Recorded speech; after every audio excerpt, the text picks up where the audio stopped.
Je vous propose de commencer ce matin une étude sur le livre du Lévitique. Le livre du Lévitique n'est certainement pas l'un des livres que l'on lit le plus dans son recueillement du matin. Peut-être même que certains d'entre vous ont quelque peine à le trouver dans leur Bible. Le Lévitique, c'est le 3e livre de la Bible. Genèse, Exode, Lévitique. Certains peut-être se souviennent de ce livre à cause de l'époque où ils ont décidé de lire la Bible d'un bout à l'autre. Alors on a commencé avec la Genèse et c'était merveilleux. Les histoires de la Genèse sont si belles. On a continué avec l'Exode et c'était aussi encore merveilleux jusqu'à à peu près vers la moitié du livre. Et alors on est tombé sur des lois, sur des choses qui nous semblaient un peu difficiles. Mais on a persévéré jusqu'à la fin du livre de l'Exode parce que quand même de temps à autre il y avait des choses qu'on arrivait à comprendre. Et avec un courage nouveau, on a attaqué le 3e livre de la Bible, le Lévitique. Et aussitôt, on a perdu pied. On a perdu pied, il s'agit là de sacrifices, de tout ce qu'il faut faire avec les victimes, où il faut porter le sang, comment il faut immoler, ce qu'il faut donner, ce qu'il ne faut pas donner, ce qui est permis, ce qui n'est pas permis, des lois, des lois, des lois. Et très souvent, les efforts d'un débutant dans la lecture de la Bible s'arrêtent là. Le Lévitique est là comme un blocus. Et si le Lévitique n'a pas suffi, les premiers chapitres des Nombres, avec tous les noms et les généalogies, achèvent tout effort d'un débutant.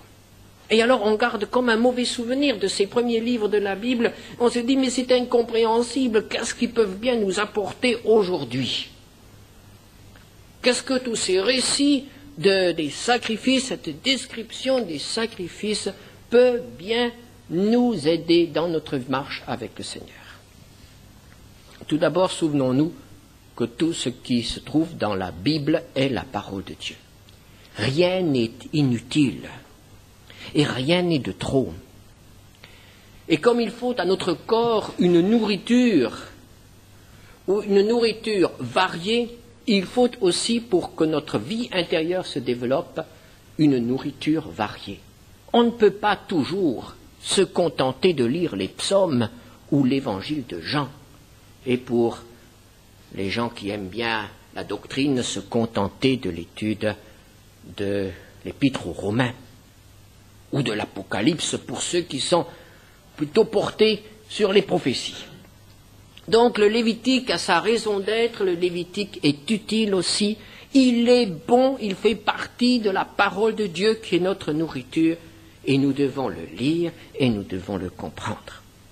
Et nous pouvons le comprendre. En effet, avec l'aide du Seigneur, le Lévitique va s'ouvrir devant nos yeux. Et on peut dire que le Lévitique est l'évangile de l'Ancien Testament. Oui, ce livre qui nous paraît si difficile est en réalité un livre qui décrit d'une manière tellement belle, imagée, compréhensible, quand on en a la clé, le chemin du salut. Comment un homme pécheur peut-il s'approcher de Dieu? Comment un homme racheté peut-il demeurer en communion avec Dieu? Qu'est-ce que Dieu attend de nous? Et qu'avons-nous à lui apporter? C'est ce que nous enseigne le Lévitique, l'évangile de l'Ancien Testament.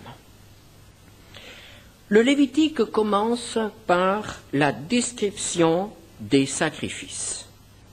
Pourquoi des sacrifices? Les âmes sensibles sont parfois choquées, heurtées, par tout ce sang qui coule dans l'Ancien Testament. Ce sang qui coulait là devant le temple. Pourquoi Dieu a-t-il exigé de son peuple des sacrifices sanglants, comme ceux que pratiquaient les autres peuples, comme ceux que pratiquaient les Cananéens et d'autres encore. Pourquoi des sacrifices?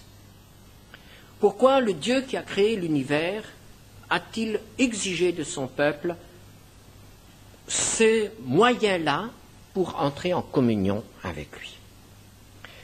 Les sacrifices qui nous parlent de mort parlent tout d'abord des conséquences du péché. Lorsque Dieu créa l'homme et le plaça dans le jardin d'Éden, il lui donna un test de fidélité, un test de confiance. Et il lui dit qu'il pouvait manger de tous les fruits, de tous les arbres du jardin, mais l'un des arbres, l'un des fruits était interdit. Et Dieu lui dit, dans Genèse 2, verset 17, « Le jour où tu en mangeras, tu mourras. » Il en a mangé et il est mort. La conséquence du péché, c'est toujours la mort. Depuis ce premier moment où l'homme s'est révolté contre la volonté du Créateur, depuis le moment où l'homme, créature de Dieu, dont la vie dépend exclusivement de Dieu, s'est éloigné du Seigneur, il a été une fleur coupée, belle encore quelques heures, mais déjà morte, condamnée à se flétrir et à disparaître. Il porte la mort en lui. La conséquence du péché, c'est la mort. L'apôtre Paul l'exprime autrement. Dans Romains 6, verset 23, il dit « Le salaire du péché, c'est la mort. » Les sacrifices parlent de mort et nous présentent donc toujours la conséquence du péché. Les sacrifices expriment aussi la sainteté de Dieu. Dieu est saint. Il est juste, il est pur, il est totalement lumière, donc il n'y a en lui ni ombre ni ténèbres. Il n'y a point en lui de mensonge, il n'y a aucune trace de mal.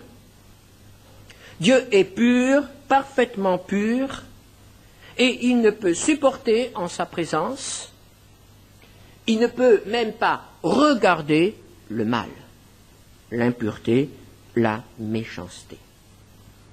La sainteté de Dieu s'exprime par le rejet du péché sous toutes ses formes et dans toutes ses manifestations. Le péché est repoussé. Et celui qui pêche est repoussé également, puisqu'il porte sur lui la trace, les marques de sa révolte. Il ne peut pas s'approcher de Dieu. Il y a une loi qui est une loi éternelle, universelle, et qui concerne les relations avec Dieu. Dans Lévitique 10, verset 3, Dieu dit « Je serai sanctifié par ceux qui s'approchent de moi ». Si l'homme veut donc s'approcher du Dieu saint, il doit se soumettre aux exigences de la sainteté de Dieu. Et il doit être séparé du péché, séparé du mal, il doit être purifié du péché.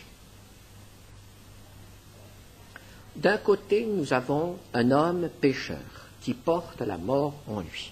De l'autre côté, nous avons un Dieu saint qui ne peut supporter, qui ne peut accepter le péché, ni celui qui s'y soumet. Il est donc évident que Dieu et cet homme ne peuvent jamais se rencontrer. Jamais. Si une solution n'est offerte à l'homme, Dieu ne peut pas céder au compromis. Il ne peut pas fermer les yeux sur le péché de l'homme. Il serait injuste, il ne serait plus Dieu. Il faut donc trouver une solution. Et Dieu est prêt, a été prêt à trouver une solution. Parce qu'il n'est pas seulement un Dieu saint qui a en horreur le péché, mais il est un Dieu amour qui aime l'homme qu'il a créé, même lorsqu'il a péché. Nous lisons dans la parole de Dieu que Dieu ne veut pas la mort du pécheur. Il veut qu'il vive. Et comme il ne peut vivre qu'en communion avec lui, il a fallu trouver quelque chose pour que cette communion puisse être établie. Et il a trouvé un moyen. Et ce moyen, c'est le sacrifice. Prenons Lévitique 17, verset 11. Lévitique 17, verset 11. L'âme de la chair est dans le sang. Je vous l'ai donné sur l'autel afin qu'il servît d'expiation pour vos âmes, car c'est par l'âme que le sang fait l'expiation. Voilà le chemin. C'est le chemin du sacrifice. Le sang doit couler pour que le problème du péché soit réglé, pour que l'abîme qui sépare Dieu de l'homme soit franchi, pour que la communion soit possible. La communion ne sera possible que sur la base du sang. Terrible réalité.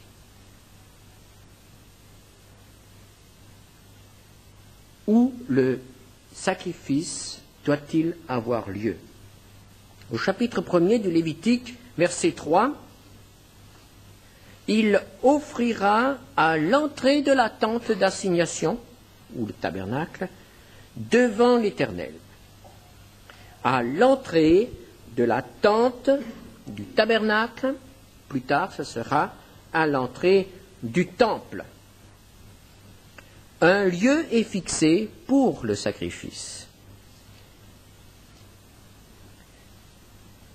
Il ne faut pas sacrifier les victimes n'importe où. Lévitique 17, versets 8 et 9. Tu leur diras, si un homme de la maison d'Israël ou des étrangers qui séjournent au milieu d'eux offre un holocauste ou une victime et ne l'amène pas à l'entrée de la tente d'assignation pour l'offrir en sacrifice à l'Éternel, cet homme-là sera retranché de son peuple. Il ne s'agit donc pas seulement d'offrir un sacrifice, de répondre à l'exigence de Dieu concernant le sang. Il s'agit aussi de répondre à son exigence concernant le lieu. Il y a un lieu. Plus tard, ce sera Jérusalem, à l'entrée du temple. Un lieu où ce sacrifice doit être apporté. Et depuis que ce lieu n'existe plus à Jérusalem, les Juifs sont incapables d'apporter des sacrifices. C'est la raison pour laquelle on n'offre plus de sacrifices à Jérusalem de nos jours, alors que la loi n'est pas abolie pour eux.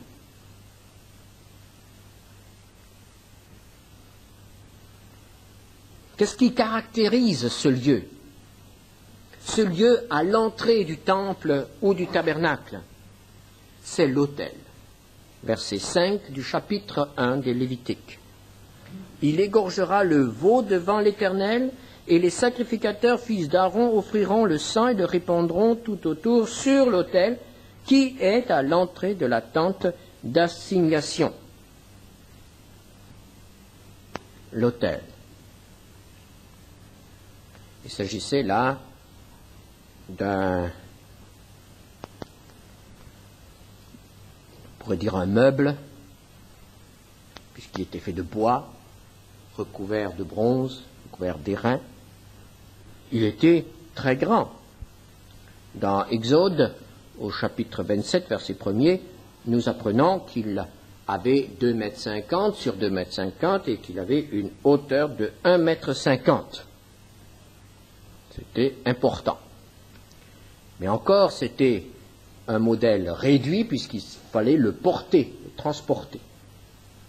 Lorsque Salomon bâtira le temple, il fera aussi un autel, d'après les indications de Dieu à David son père. Il ne s'agira plus alors de le transporter. Quelles seront les dimensions de cet autel? 10 mètres sur 10 mètres, hauteur 5 mètres. Ce n'est plus un meuble, c'est un bâtiment. Quelque chose qui bouchait la vue, quelque chose de très grand, quelque chose d'énorme, là, à l'entrée du temple. Et ce n'était pas esthétique. L'autel. C'était cela que le pécheur devait voir lorsqu'il entrait dans le temple. L'autel. Le lieu où le sacrifice doit être offert. C'est le lieu du jugement. Le feu y brûle continuellement, jour et nuit, sans jamais s'éteindre. Le feu qui parle du jugement.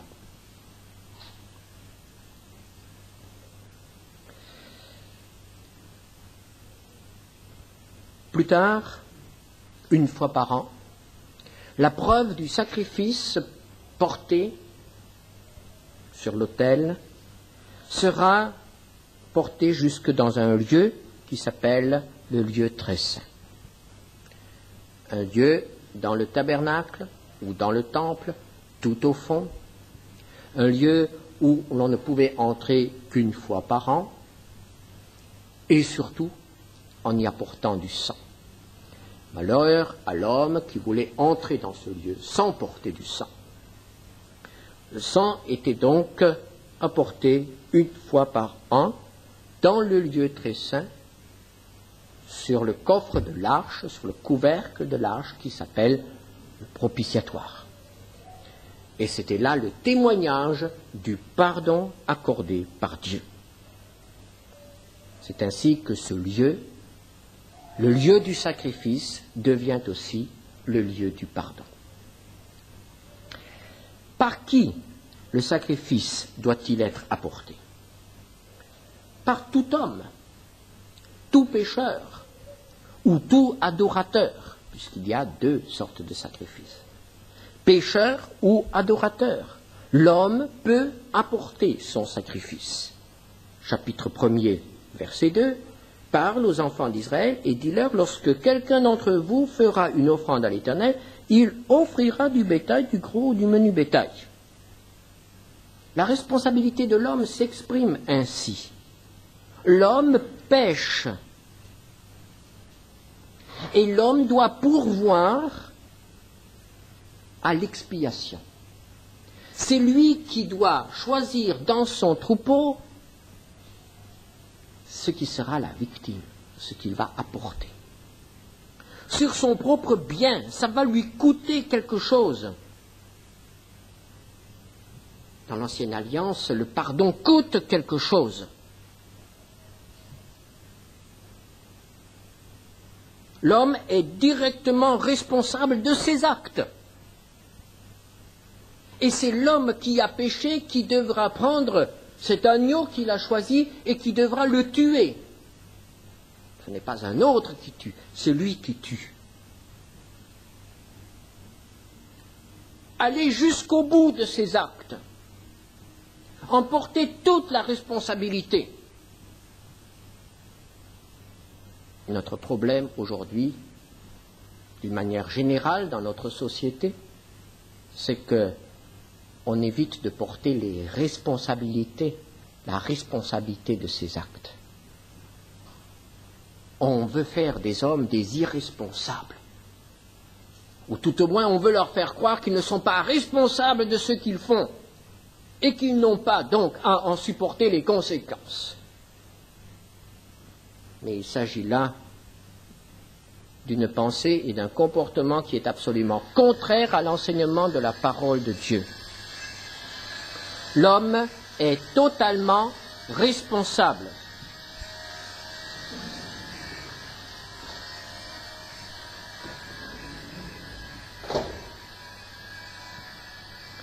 Et cela se manifeste dans le sacrifice. C'est lui qui, au verset 5, doit égorger la victime.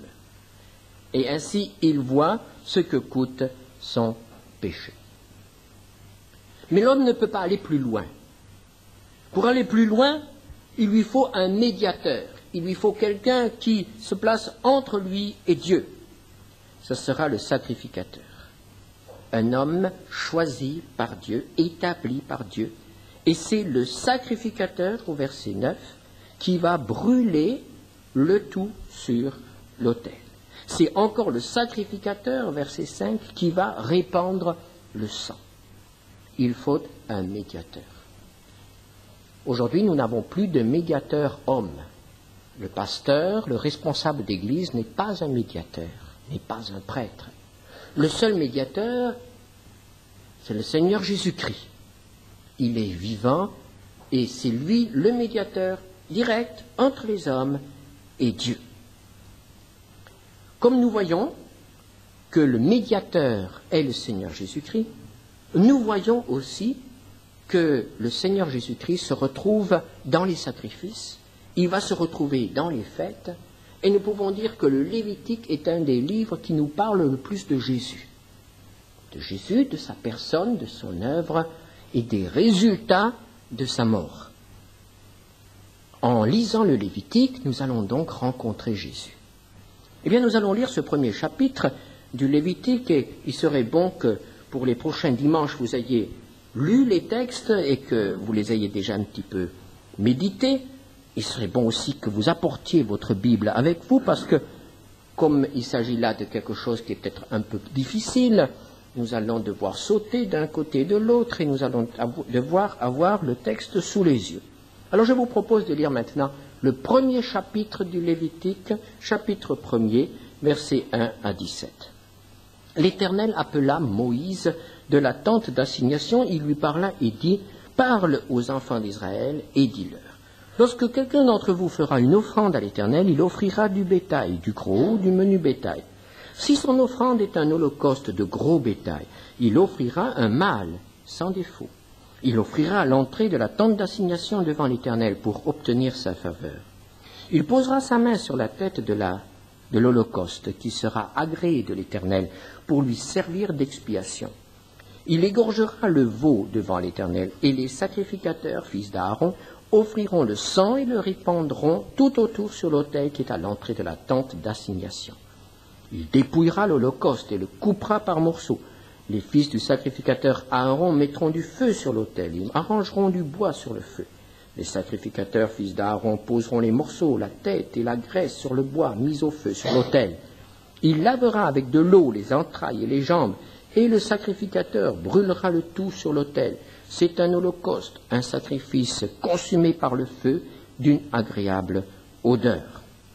Puis viennent les indications concernant le menu bétail, et nous allons au verset 14. Si son offrande à l'Éternel est un holocauste d'oiseaux, il offrira des tourterelles ou de jeunes pigeons. Le sacrificateur sacrifiera l'oiseau sur l'autel, il lui ouvrira la tête avec l'ongle et la brûlera sur l'autel, et il exprimera le sang contre le côté de l'autel. Il ôtera le jabot avec ses plumes et le jettera près de l'autel, vers l'orient, dans le lieu où l'on met des cendres. Il déchirera les ailes sans les détacher, et le sacrificateur brûlera l'oiseau sur l'autel, sur le bois mis au feu. C'est un holocauste, un sacrifice consumé par le feu, d'une agréable odeur à l'Éternel. Nous voyons Jésus dans le Lévitique, et nous voyons Jésus aussi dans ce premier sacrifice qui s'appelle l'Holocauste. L'Holocauste, cela peut être exprimé autrement en français. On peut dire que c'est le sacrifice où tout est brûlé. L'Holocauste, c'est tout, l'ensemble. C'est le sacrifice total. Comment pouvons-nous retrouver Jésus dans ce sacrifice, dans cet Holocauste ? Le Fils de Dieu a résolu de sauver les hommes. Quand a-t-il pris cette décision ? Quand est-ce que notre salut a commencé ? Ou quand est-ce qu'il a été Imaginez, est-ce au moment de la chute, ou plus tard encore, quelque temps avant l'incarnation? Non. Notre salut a commencé par le don total du Fils de Dieu, avant la chute, avant l'incarnation, avant la croix. L'apôtre Pierre nous dit quand est-ce que la décision a été prise. Quand est-ce que les choses se sont faites déjà? Dans la première épître de Pierre, au chapitre 1, versets 18 à 20, sachant que ce n'est pas par des choses périssables, par de l'argent ou de l'or, que vous avez été rachetés de la vaine manière de vivre que vous aviez hérité de vos pères, mais par le sang précieux de Christ, comme d'un agneau sans défaut et sans tache. Là, nous sommes tout à fait d'accord. Prédestiné avant la fondation du monde et manifesté à la fin des temps à cause de vous. Quand est-ce que la décision a été prise? Avant la fondation du monde. La planète Terre n'existait pas encore, il n'y avait pas encore le premier homme sur la Terre. Dieu a déjà décidé de sauver cette humanité qui n'était pas encore créée.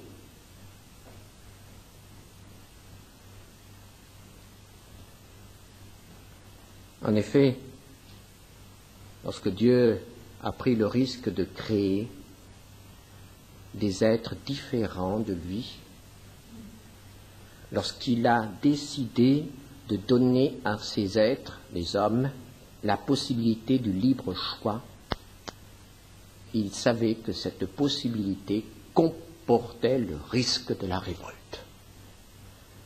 Et il a donc pris ses dispositions pour sauver ces hommes qui vont se révolter avant même de les créer. Dieu n'a pas été pris par surprise. Dieu n'a pas dû improviser un salut. Et nous pouvons dire qu'avant même de créer l'homme, il savait que cet homme qu'il allait créer lui coûterait son fils. Et le fils était d'accord. Dans Hébreux 10, verset 7, nous avons cette parole du fils. J'ai dit, voici, je viens pour faire, ô Dieu, ta volonté. Ce jour-là, l'Holocauste a été offert. Le Fils s'est donné. Il s'est donné en entier, dans sa totalité, tout son être, toute son œuvre, toute sa vie. C'est l'Holocauste. Le don total, le don éternel. C'était un don total. En pensant à Jésus, nous voyons au verset 6, « Il dépouillera l'Holocauste et le coupera par morceaux. » L'apôtre Paul nous parle dans l'Épître aux Philippiens de ce dépouillement du Fils. Philippiens 2, versets 5 à 8. Il nous dit, « Ayez en vous les sentiments qui étaient en Jésus-Christ, lequel, existant en forme de Dieu, n'a point regardé comme une proie à arracher d'être égal avec Dieu, mais s'est dépouillé lui-même, en prenant une forme de serviteur, en devenant semblable aux hommes, et ayant paru comme un simple homme, il s'est humilié lui-même, se rendant obéissant jusqu'à la mort, même jusqu'à la mort de la croix. » L'Holocauste devait être dépouillé. L'Holocauste devait être coupé. Plus rien ne devait rester entier. Au verset 5, le sang sera répandu tout autour sur l'autel qui est à l'entrée de la tente d'assignation. Le sang de Jésus a coulé, il a été répandu au pied de la croix, tout autour de la croix.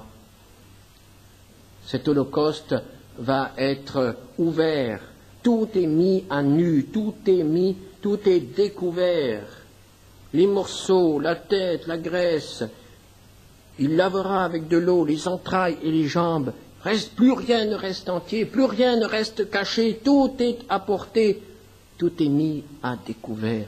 Et pensons au Fils de Dieu, à Jésus. On lui a tout pris. Il est nu sur la croix et il est là pendant des heures et des heures à nu et à découvert, agneau de Dieu qui s'offre entièrement pour le péché des hommes, un don total. S'il s'agit d'un oiseau, au verset 17, il nous est dit, il déchirera les ailes. Les ailes, la beauté de l'oiseau, ce qui lui permet de s'élever vers le ciel, cela va être déchiré. Mon Dieu, pourquoi m'as-tu abandonné? Ce qui permettait au Fils d'être en communion avec Dieu a été déchiré, a été ôté par le poids du péché. Un don total de la part du Fils. Il est l'Holocauste. C'est l'Holocauste, le sacrifice qui brûle dans sa totalité. 1 verset 9. Le sacrificateur brûlera le tout sur l'autel. C'est un holocauste, un sacrifice consumé par le feu d'une agréable odeur à l'Éternel. Et dans Lévitique 6, verset 2, où il est encore question de l'holocauste, nous lisons « Voici la loi de l'holocauste. L'holocauste restera sur le foyer de l'autel toute la nuit jusqu'au matin et le feu brûlera sur l'autel. » Les ténèbres étaient sur la terre pendant que Jésus mourait sur la croix. Toute la nuit. Il est resté. Il n'a pas bougé. Il est resté sur l'autel. Il est allé jusqu'au bout. Père, j'ai achevé l'œuvre que tu m'avais confiée. Le don total, éternel du Fils de Dieu a permis à Dieu d'entreprendre l'œuvre de la création. Nous sommes là aujourd'hui, rien qu'en tant qu'homme, parce que le Fils de Dieu a dit un jour, voici je viens. Je suis prêt à réparer ce qu'ils vont casser. Les sacrifices nous parlent de Jésus, nous présentent Jésus. Mais les sacrifices nous présentent aussi, sont aussi une illustration de ce que doit être notre marche avec le Seigneur. Et nous allons nous retrouver dans les sacrifices comme nous allons retrouver Jésus-Christ. Seulement pour l'homme, le chemin est inverse. Les sacrifices nous montrent comment nous pouvons nous approcher de Dieu. Mais alors que dans le Lévitique, nous avons le chemin de Dieu vers l'homme, c'est-à-dire cela commence par le don éternel de Dieu, du Fils de Dieu, pour aboutir au sacrifice pour les péchés, au chapitre 5. Pour l'homme, ce sera le chemin inverse. Il faudrait que nous commencions alors à lire à partir du chapitre 5 et à revenir vers le chapitre 1er. Nous ne pouvons pas le faire. Mais chaque fois, nous allons essayer de nous retrouver dans le sacrifice. L'Holocauste, c'est donc le but, l'aboutissement de notre marche avec le Seigneur. L'Holocauste, ce n'est donc pas ce que nous donnons pour notre péché. L'Holocauste, ce n'est pas le sacrifice pour nous sauver. L'Holocauste, c'est ce que nous devons faire lorsque nous sommes sauvés. C'est l'aboutissement. Il ne s'agit pas d'apporter à Dieu un cœur souillé par le péché. Cela n'est pas une offrande d'une bonne odeur à l'Éternel. L'Holocauste représente l'offrande ultime, l'aboutissement de la vie du chrétien. Cet holocauste doit être pur, au verset 3. Il offrira un mâle sans défaut. Dieu ne peut accepter une offrande souillée ou imparfaite. Le sang sera répandu, au verset 5. Qu'est-ce que cela signifie? Le sang, c'est la vie. Le Seigneur attend de nous que nous lui consacrions toute notre vie, que nous lui donnions notre vie. Au verset 8, les sacrificateurs, fils d'Aaron, poseront les morceaux, la tête, la graisse, sur le bois mis au feu sur l'autel. La tête sera séparée offerte là, séparément, sur l'autel. Qu'est-ce que la tête? La tête, c'est le siège de nos pensées, notre raison. Le Seigneur, si nous voulons nous consacrer à lui, exige que nous le servions de toutes nos pensées. Exige que notre intelligence, nos connaissances, tout ce qui se passe dans notre tête, lui soit totalement donné. C'est cela l'Holocauste. Au verset 8, nous avons aussi la mention de la graisse. On retrouvera toujours encore la graisse dans les sacrifices. La graisse, c'est le sang. La graisse, mais qu'est-ce que c'est? La graisse, ce sont nos réserves. C'est là où l'on peut tirer quand l'alimentation quotidienne fait défaut. Ce sont nos réserves, et nous avons tous nos réserves. Je ne parle pas des réserves physiques, mais nous avons nos réserves. Nos réserves, c'est-à-dire les ressources que nous pouvons avoir en cas de difficulté, ce qui nous permet de nous passer des autres. Et dans ce qui nous concerne ici, ce qui nous permet de nous passer de Dieu en cas de crise, si Dieu ne répond pas tout de suite. Les réserves. Eh bien, voyez-vous, le Seigneur exige de nous que nos réserves aussi lui soient confiées. Et c'est cela, la marche par la foi. Nos réserves lui sont confiées dans tous les domaines. Et on peut aller plus loin. Au verset 9, on passe aux entrailles. Ah, évidemment, quand on sait ce que c'est, quand on s'imagine, c'est pas bien gai. Eh bien, les entrailles, eh bien, ça parle de notre vie intérieure, de ce qui est caché, de ce que nous ne déballons pas devant les autres. C'est cette vie profonde. Il y a une expression vulgaire, populaire, qui exprime bien cela quand quelqu'un fait quelque chose avec ses tripes, n'est-ce pas? Eh bien, mais c'est ça, c'est le plus profond de nous-mêmes, c'est ce qui sort, c'est ce qui jaillit, ce qu'on peut difficilement contrôler. Mais oui, ça aussi, ça doit aller sur l'autel.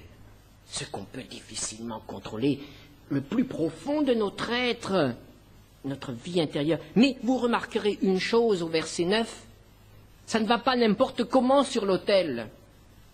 Cette partie-là de notre vie, cela doit être lavé. Avez-vous remarqué? La tête ne sera pas lavée, la graisse n'est pas lavée, mais les entrailles seront lavées. Parce que là, il y a beaucoup de souillures, il y a beaucoup de choses qui ne sentent pas bon, qui ne sont pas belles à voir. Eh bien, ça doit être lavé. Si c'est un holocauste, si c'est entièrement donné à Dieu, si cette vie intérieure, il faut que ça aille jusque dans les profondeurs de notre être. Une purification totale, un don total. Il est aussi question de laver les jambes, d'offrir les jambes. Mais qu'est-ce que c'est que... De quoi nous parlent les jambes? Les jambes, mais c'est notre indépendance. C'est ce qui nous permet de circuler, c'est ce qui nous permet de nous enfuir quand nous n'avons pas envie de rester. Eh bien, cela aussi, cela doit être offert à Dieu. Notre marche, notre vie de tous les jours, notre indépendance doit être offerte après avoir été purifiée.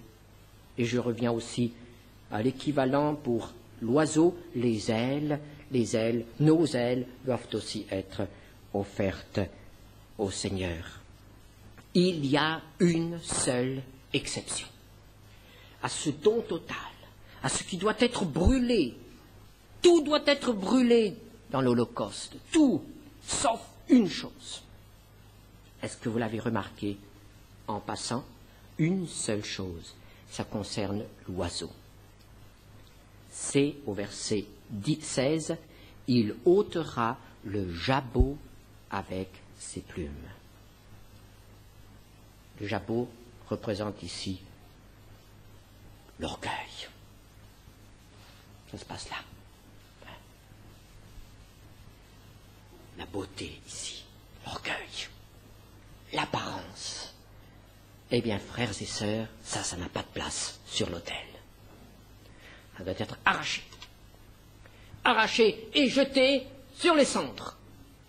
C'est la seule partie du corps, et encore chez l'oiseau, l'offrande du pauvre, c'est la seule partie du corps qui ne doit pas être brûlée. L'orgueil, quand il brûle, sent mauvais. Pas de place. Voilà ce qu'est l'Holocauste. Et quand l'apôtre Paul nous dit au chapitre 12 des Romains, ce texte que nous connaissons si bien, et qui est le culte raisonnable, donc le culte intelligent, le culte qui agrée à Dieu.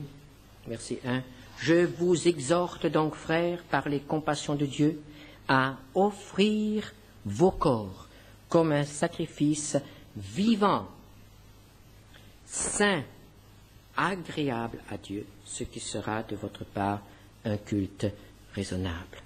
Ce n'est pas l'offrande du pécheur, c'est l'offrande du racheté. Un corps pur, purifié, un corps saint. Voilà ce qu'il veut, ce qu'il attend de nous. Sommes-nous prêts à l'Holocauste, c'est-à-dire le don total de notre être, jusque dans les détails. Les détails, nous les trouvons dans Romains 6. Romains 6, verset 13. Ne livrez pas vos membres au péché comme des instruments d'iniquité, mais donnez-vous vous-même à Dieu comme étant vivants de mort que vous étiez, et offrez à Dieu vos membres comme des instruments de justice. L'Holocauste, cela signifie tout le détail ensemble, tous les membres, aucune partie du corps, rien ne doit être refusé. Pour combien de temps? Le Lévitique nous répond, il sera sur l'autel, chapitre 6, verset 2, restera sur le foyer de l'autel toute la nuit, jusqu'au matin, et le feu brûlera sur l'autel. Pendant combien de temps? Jusqu'au matin. Et ce matin, nous ne le verrons pas de nos yeux de chair, c'est-à-dire jusqu'à la fin de notre vie. Tant que nous vivrons sur cette terre, tant que le Seigneur n'apparaîtra pas dans la gloire, ce sera la nuit. Et c'est pendant tout ce temps-là que nous devons rester sur l'autel. Le feu brûle toute la nuit. Est-ce que nous sommes d'accord? Nous commençons ce matin l'étude du Lévitique par l'exigence suprême. Dieu veut tout. Et il est bon de le savoir. Est-ce que nous sommes d'accord? Quand nous demandons à quelqu'un de devenir chrétien, c'est cela que nous lui proposons. Il faut que nous le sachions. Quand nous disons, Seigneur, prends tout, c'est cela que le Seigneur veut. Est-ce que nous sommes d'accord? Il ne s'agit pas d'un petit salut. Il ne s'agit pas d'une petite consécration. Il ne s'agit pas d'un petit service à mi-temps. Il s'agit de rester sur l'autel où brûle le feu jusqu'au bout. Le Fils a dit oui.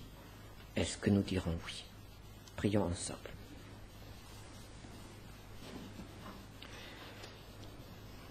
Je propose de rester quelques instants dans le silence et le recueillement. Vous avez peut-être quelque chose à dire personnellement au Seigneur et ce serait dommage que, par mes paroles, j'empêche cette réponse personnelle.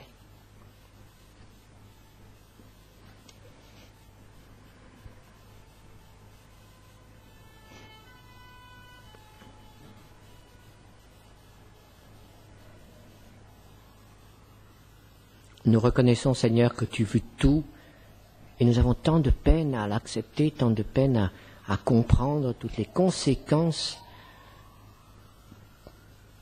Mais Seigneur, puisque nous avons commencé à marcher avec toi, nous avons fait les premiers pas, accorde-nous la grâce d'aller jusqu'au bout. Avec ta force, nous le pourrons, Seigneur, car nous le voulons vraiment. Au nom de Jésus. Amen.